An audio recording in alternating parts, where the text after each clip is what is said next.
The scent hit me the moment I pulled back the bed sheets. Citrus and lilac, too sweet, too sharp. It was a familiar fragrance, but not mine. My stomach twisted, instinctively rejecting what my mind hadn't yet processed. It was hers. Lila's perfume. I stood there, frozen, holding a handful of sheets like they might answer me. I hadn't seen my sister in over a month. She lived an hour away, was always too busy for calls, always disappearing into some new fling or artistic project. And yet, she was here, in my bedroom, in my bed. Or at least, her ghost was. Daniel had said he was working late again, the third time that week. I hadn't questioned it, not really. That was the kind of trust we had, or so I thought. He'd been distant lately, but I chalked it up to stress. End of quarter deadlines. I had even cooked his favorite dinner that night, chicken marsala with rosemary potatoes, only for it to sit cold on the table, uneaten, while I scrolled through my phone, trying not to feel the familiar ache of loneliness in my chest. It was almost midnight when he finally came home, kissed the top of my head like I was an old habit, and climbed into bed without noticing how stiffly I smiled. But now, the scent lingered like a fingerprint on the crime scene. I told myself it wasn't what I thought. Maybe Lila had visited. Maybe she sat on the bed. Maybe... Then I saw it. Tucked between the mattress and the frame, catching the soft amber glow of my bedside lamp. A gold hoop earring. Not mine. I hadn't worn earrings in weeks, maybe months. The clasp was bent slightly, like it had been tugged. I recognized it immediately. Lila wore that pair last Thanksgiving. My legs folded beneath me as I sank to the floor. I held it in my palm like a tiny relic from another world, my vision blurring. The air felt thick and soured, like the room itself was recoiling. Something in me shifted then. A soft snap. A clean break. I stood strangely calm and walked to his desk. The laptop was open, still warm. He always forgot to close tabs. I wish I hadn't looked. A message window blinked from the corner. The preview was short, but it burned into my retinas. Can't wait to feel you again. Last night was electric. Signed. L, followed by a yellow heart. My breath caught in my throat. I opened the thread. Hundreds of messages. Some innocent, inside jokes, casual affection. Some not. Photos, plans, late-night meetings that matched perfectly with every excuse Daniel had given me the last few months. I moved on instinct, checked call logs, found dozens of late-night calls, some minutes long, some over an hour. Her name, over and over, branded across our shared life like graffiti on a church wall. I didn't scream. I didn't cry. I felt nothing, or maybe too much. My heart beat so loudly it drowned out every other thought. My hands moved like they belonged to someone else, touching objects around the room, testing their weight, the framed photo from our wedding day, the candle we bought in Maine, the mug he gave me on our first anniversary, painted with forever, yours, all of it. Lies. Daniel was in bed, already asleep. His chest rose and fell rhythmically, peacefully, like the world hadn't just cracked wide open. I stood at the door watching him, the man I'd shared 10 years with, the man who knew how I took my tea, who held me through miscarriages and mortgages, the man who had once whispered promises into the hollow of my neck like prayers. I looked at him and saw a stranger. Worse than that, I saw a liar with my sister's lipstick on his soul. I climbed into bed beside him, careful not to disturb the sheets. The scent was still there. Her perfume, mixed with his cologne, with the sweat of betrayal. I stared at the ceiling as my heart howled silently inside my chest. That night, something inside me died quietly. Not with rage, not with sobs, but with eerie, bone-deep clarity. I didn't know what I would do next. I just knew I wasn't the woman I was yesterday. We met on a rainy afternoon outside the university library. I dropped my bag in a puddle, cursing under my breath as papers floated like wounded birds across the sidewalk. He was the one who chased them down. Daniel, with his easy grin and well-worn leather jacket, handing me soggy printouts with a mock bow. "Chivalry's not dead," he said. "Just damp." It was so ordinary, so cinematic, that part of me thought maybe I'd dreamed him up. He was older by a few years, already interning at a consulting firm downtown, already dressing like he had somewhere important to be. I was the opposite. Quiet, bookish, a scholarship kid who never spoke unless called on. But he made me feel seen in a way I hadn't felt before. Like my silences were a language he was fluent in. Daniel called me his anchor. He said I steadied him, calmed the chaos. I didn't know then that being someone's anchor also meant being the thing that held them up while you drowned. When he got the job offer out of state, I didn't hesitate.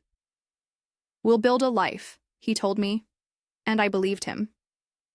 I turned down a full scholarship to a graduate program I'd spent years working toward. I packed my books, my plans, my fragile self-worth, and followed him 2 states away. Into a city where I knew no one. Into a future that no longer felt entirely my own. We found a small house on the edge of a quiet neighborhood. 2 bedrooms, faded blue shutters, a crooked mailbox I painted myself. "The first brick in our forever," Daniel called it. I filled the kitchen with plants, lined the hallway with framed photos, our graduation, our first New Year's Eve kiss, a blurry picture of us holding takeout on moving day, laughing. I worked at a local office supply store while taking night classes. He climbed the corporate ladder. I cooked dinners he was often too late to eat. I ironed his shirts, managed our bills, texted reminders for his mother's birthday. I stopped wearing lipstick, stopped writing poetry. I told myself it was temporary, that I was doing what any partner would do. That love meant compromise. But slowly, almost imperceptibly, I stopped being someone. I became his someone, a shadow cast by his spotlight. Then there was Lila. Lila has always been light where I am stone. She enters a room and people turn toward her like flowers to the sun. She never needed permission to be loud or flawed or adored. She was messy, and magnetic and impossible not to watch. Growing up, she took what she wanted, laughed when she was caught, and always landed on her feet. She wasn't around much. She floated in and out of town like a storm. Dramatic, thrilling, brief. But Daniel always lit up when she appeared. They shared a kind of banter I couldn't replicate. Inside jokes, too much eye contact. Once I walked in on them dancing, in our living room, barefoot, wine drunk, spinning to an old jazz record. "She's just being Lila," Daniel said, shrugging. "She's harmless." Harmless. But I remembered how his hand lingered on her waist when he said it. I should have listened to the flickers of discomfort. But I was conditioned to suppress doubt, to shrink my fears into silence and call it trust. I was the cool wife, the easygoing one. I told myself that sisters and husbands can laugh together, that I was lucky to have them both. There was one night, it sticks with me like a thorn under the skin. Lila and I were drinking wine on the back porch, watching the sky bruise into twilight. She took a long sip, looked at me over the rim of her glass, and said, "You always get the life I can't seem to hold on to." She smiled when she said it, but there was something behind it. A glint of hunger. A challenge, maybe. I laughed. "It off?" said something deflective. But later that night, I caught her in Daniel's office, holding a framed picture of the 2 of us. When I asked what she was doing, she just smiled again. "You guys are disgustingly perfect," she said. Didn't know it then, but that was the beginning of the unraveling. My mother warned me once, in a rare moment of brutal honesty. She was folding laundry, her hands quick and practiced, when she said, "Lila always wants what you have, not out of malice, just, it's how she's built." I remember laughing, dismissing it. What sister doesn't borrow clothes? Or copy? A hairstyle? That's just sibling stuff. But in hindsight, I see it all clearly. The way Daniel began comparing me to her. "You used to be more spontaneous, like Lila." The way Lila started showing up more, always with a bottle of wine, always wearing perfume that clung too long to the air. I began to feel like a ghost in my own home, floating room to room, invisible, mute. I kept setting the table for 3, even when I knew it would just be me eating alone. I kept putting on a smile even when my stomach was a knot of quiet dread. And through it all, I told myself, this is love. This is marriage. This is what commitment looks like. Sacrifice. Patience. Endurance. But I see now that what I was building wasn't a home, it was a stage. One where I played the supporting role in a story I no longer recognized. The house I thought we built together, the home I painted, cleaned, cooked in, cried in, was never mine. It was a set piece, a backdrop for someone else's drama. And I had become nothing more than furniture, useful, still, silent. I set the table with trembling precision. The same table Daniel and I picked out 3 years ago when we still believed in family dinners and Sunday morning pancakes.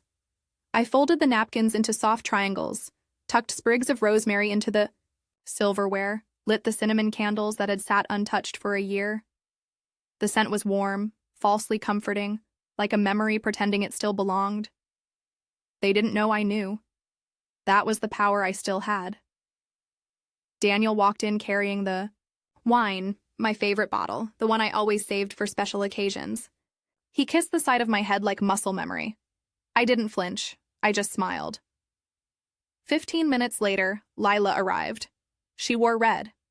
Not a soft, festive cranberry, but bold, brazen lipstick red, the kind that left traces. She kissed both, our cheeks humming some off-key holiday tune, her perfume wafting ahead of her like a warning bell, citrus and lilac. The same scent that had clung to my sheets. I watched them, the way his eyes followed her, the inside jokes passed like quiet currency between them.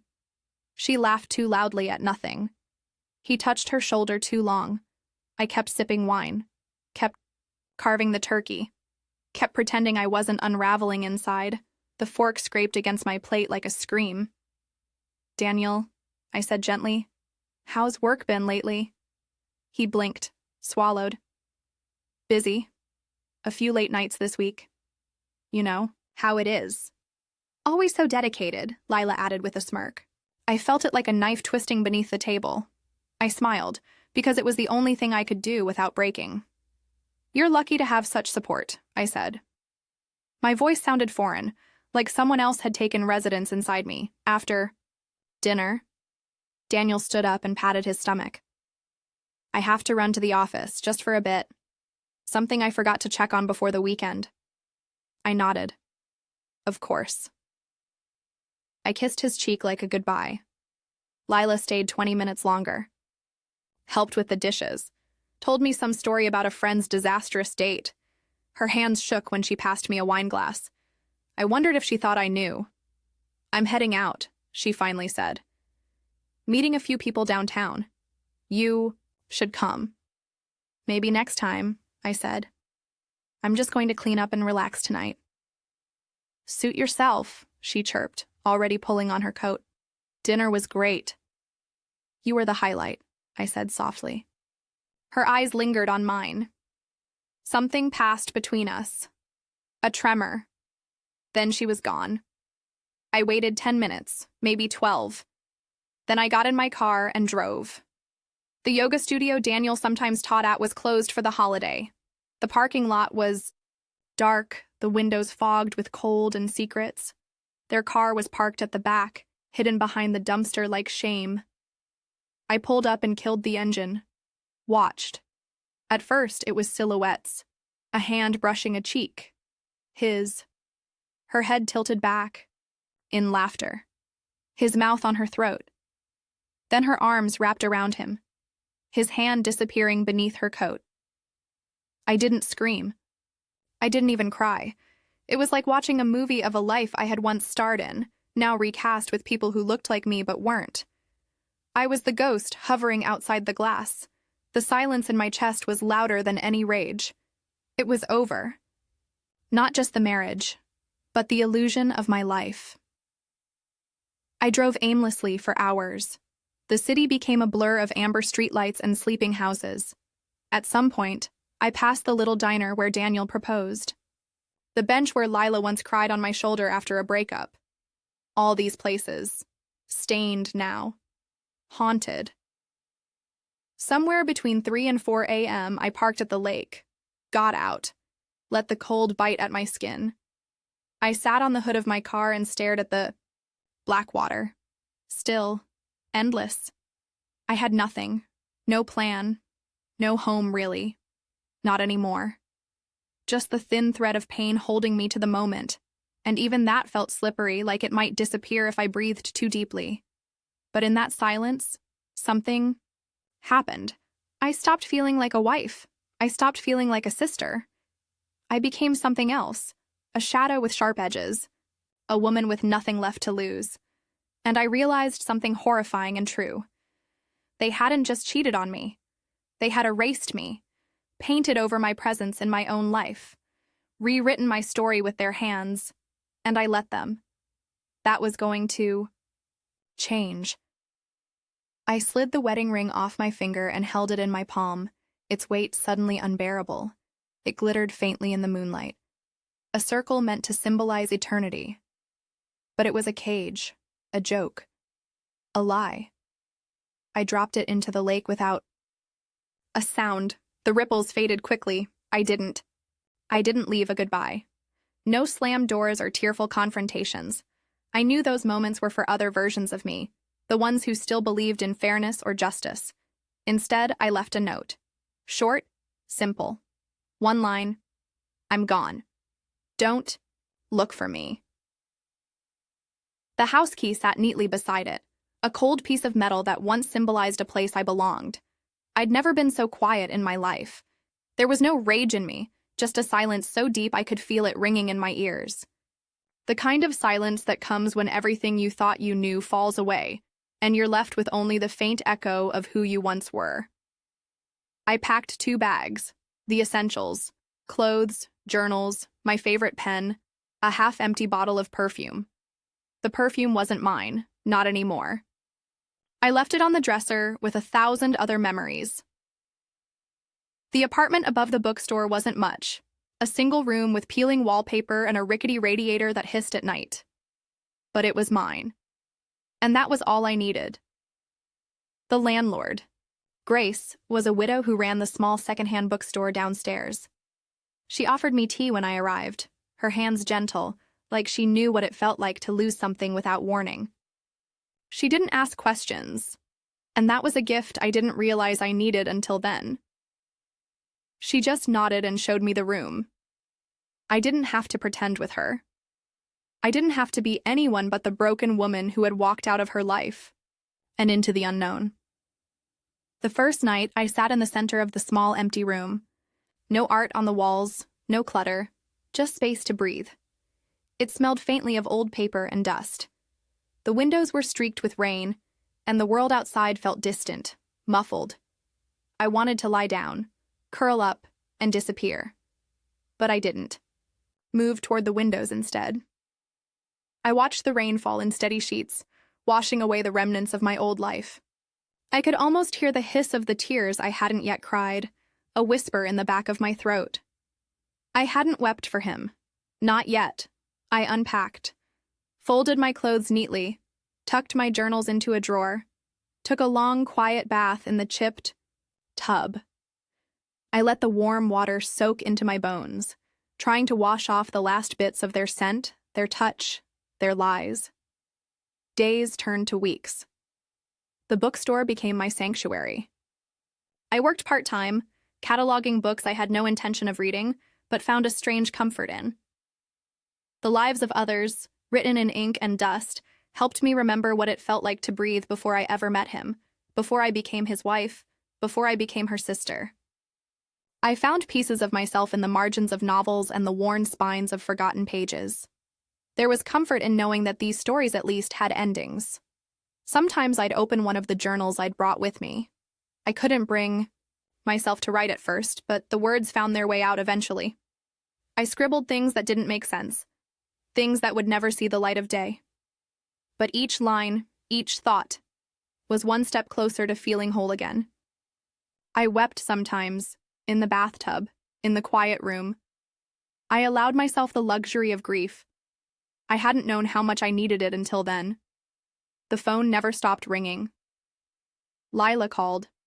At first, there was anger in her voice, then guilt. She sounded like a person who was trying to sound like something she wasn't. I didn't answer. I couldn't. She wasn't my sister anymore. Daniel's emails were harder to ignore.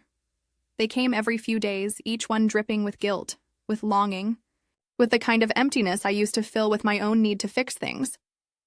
He begged me to come back, told me he couldn't live without me, promised to make things right.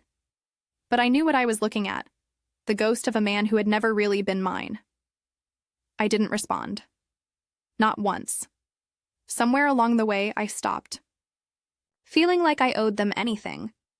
And for the first time in a long while, I started feeling something else. It wasn't anger or sadness. It wasn't even the faintest trace of love. It was stillness, a kind of quiet strength that wasn't explosive or grand. It wasn't loud. It was the silence of someone who was learning how to stand again, without leaning on anyone. Then came the evening the rain really started to pour. It hit the window in sheets, the world outside all grays and blacks. I was browsing through the shelves, trying to distract myself, when a leather-bound book caught my eye. The Art of War. The title made me pause. I reached for it without thinking. Something about the weight of it in my hands felt like fate. I flipped it open and skimmed through the pages, my fingers tracing the old paper. It wasn't the book that caught my attention, but a folded piece of paper tucked inside, yellowed with age. I unfolded it carefully. The handwriting was unfamiliar. Neat, precise, a stranger's words. It said, "They underestimate you. Good." I stared at it for a long time. It was cryptic, but somehow it felt like a message just for me. I tucked the note inside my jacket pocket and held the book close. Like it was a talisman, something clicked into place. I wasn't the woman who had been discarded.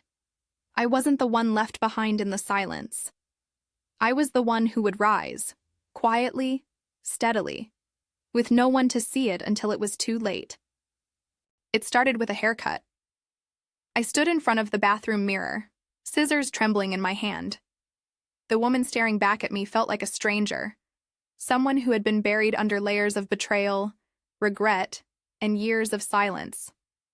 The long, soft curls I had kept for so long, the ones Daniel loved, fell to the floor in uneven clumps. I didn't care if it looked uneven. I didn't care if I looked different. I was already different. The weight lifted from my shoulders in that one simple snip. The woman in the mirror was someone I didn't recognize, and that was exactly what I needed. Someone new. Someone who wasn't defined by who I had been. The hair fell away, but so much more came with it. I felt the sharp sting of freedom, a strange and unfamiliar sensation that made my heart beat faster. I didn't just look different, I felt different. I stared at the reflection, knowing I was on the edge of something more. I learned the language of power in those weeks, piecing together my life in a way I'd never been taught. I read articles on finance, attended seminars, and learned how to invest. I wasn't just reclaiming my life, I was building it.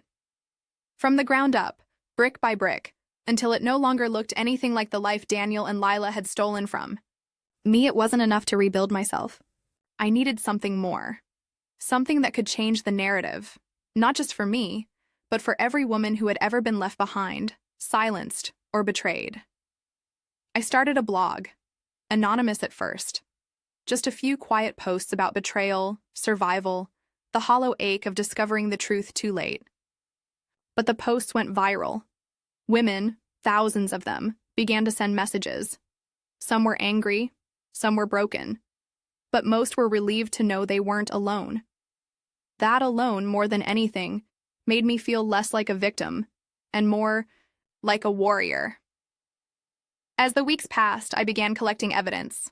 Old messages, financial statements, the secrets Daniel had hidden, assets, investments, lies.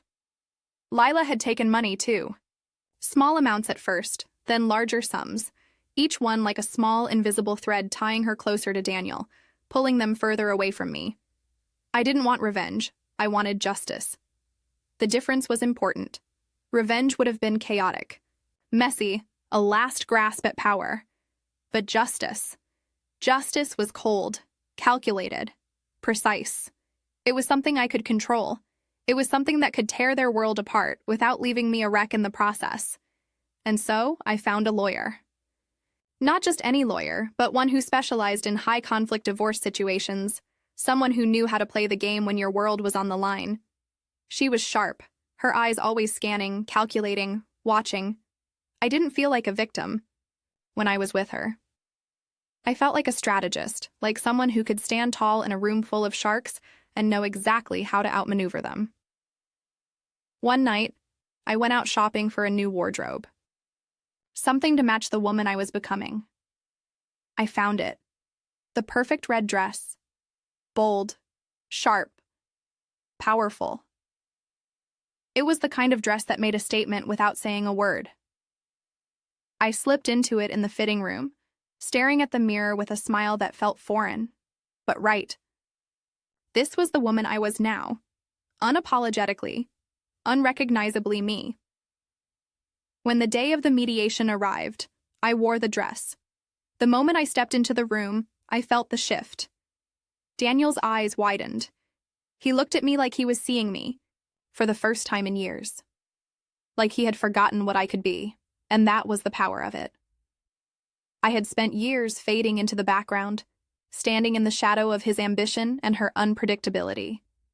But this woman in the red dress? She didn't stand in anyone's shadow, she was the one casting it. Daniel flinched, just the slightest movement of his shoulders, a sharp intake of breath, and I knew it had worked. He was no longer in control. Not of me, not of anything. And he knew it. I sat across from him and Lila, the weight of the moment hanging in the air. They looked at me, unsure of how to respond, how to act like they hadn't already shattered me. But they couldn't hide what I already knew. The game had changed. I had changed, and they had underestimated me. Later, as I walked back to the apartment, I stopped in front of a window and looked at my reflection again. The woman in the red dress looked stronger than she had moments before. But there was something else, too. A quiet strength, the kind that comes from knowing you have nothing left to lose. I wasn't here for their apologies or their regret. I wasn't even here for their punishment. I was here to reclaim what was mine. I found an old photo of Lila and me tucked away in a drawer. We were children in it, arms around each other, smiling. She looked innocent, unaware of the betrayal that would unfold years later. I didn't cry when I looked at it. I didn't even feel sadness. I folded it carefully and placed it in an envelope labeled goodbye. This wasn't about destroying them. It wasn't about sinking to their level. It was about reclaiming me. The woman in the red dress wasn't someone who needed anyone to complete her. She was whole, powerful, and unapologetically herself. And that was the woman who was going to take control. The night was meant to be theirs. The gala. The charity event. The one where all of Daniel's business contacts, the media, and the high society he had spent years climbing into gathered. A room full of smiles, handshakes, promises, and power. A room where the elite stood to applaud each other's accomplishments, ignoring the darker truths that lurked behind their polished facades. But tonight, I didn't belong to them anymore. I wasn't a woman to be overlooked. I stepped into the grand ballroom with my heels clicking softly against the marble floors, the sound like a metronome in the silence that fell when I entered. My dress, black satin with a hint of shimmer, hugged. My body like armor, the red lipstick I wore almost too bold for this setting. I had been so many different versions of myself, and each one had brought me closer to this moment. I wasn't the woman who waited at home anymore.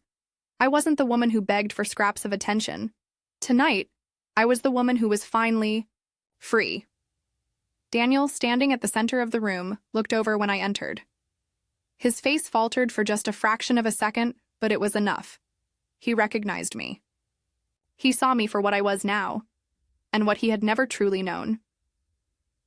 I could feel the weight of the camera flashes on my skin as I walked towards the projector screen at the back of the room, where an image of Daniel had just begun to flash across the screen in a celebration of his community leadership. The room fell quiet, everyone holding their breath as the slideshow continued. Then, my hand found the remote control. I hit play and the image on the screen shifted. The video flickered to life, grainy at first, then steady. There was Daniel, his face a mask of smug satisfaction, leaning in towards Lila. The scene shifted, their lips meeting in a kiss that no one had seen, at least not until now. The sounds of gasps from the audience filled the room. Daniel's eyes widened as he realized what was happening. He opened his mouth to speak, but the truth had already been laid bare. I didn't flinch. I didn't hesitate. The video continued, a string of timestamps. The subtle, damning voice recordings of their conversations, of the lies they told, of their secret meetings, the transactions, the money exchanged between them, hidden from everyone else. My name is Claire, and this is my story. My voice echoed through the hall, steady, clear, and unshakable. This is what betrayal looks like. This is what survival sounds like. The murmurs in the room swelled, a tide that washed over Daniel. His face, once so composed, was now flushed with a cocktail of anger and embarrassment. I could see the way his jaw tightened, the way his hand clenched, but I didn't care. The air felt electric, the release of years of pain and secrecy pulsing through me. There was no way to hide now. Not for him. Not for Lila. The projector flickered once more, and then the video ended. Silence stretched thick across the room. Every eye was on Daniel, and I knew without a doubt that his world had just unraveled before him. I didn't stay to watch him squirm. The crowd began to murmur, to whisper, to turn their attention to the chaos I had just unleashed. As they swarmed around him, I turned and walked out of the hall, my heels tapping against the floor in a steady rhythm, like a drumbeat of finality. Outside, the cool night air greeted me. I stood by the edge of the lake, the city lights behind me like distant stars. The water was still, reflecting the sky like a perfect mirror. I stood there, staring at the surface, and realized I wasn't angry anymore. Not even close. I wasn't broken. I was free. I took off my wedding ring, the small piece of metal that had once been a symbol of everything I thought I had built. The ring that had once represented my future, my family.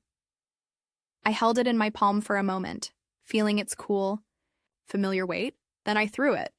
The ring arced through the air, glinting in the light for a brief moment, before it sank beneath the water's surface. Gone. Gone forever. I let out a slow breath, feeling the last remnants of who I had been slip away with that ring. I didn't need it anymore.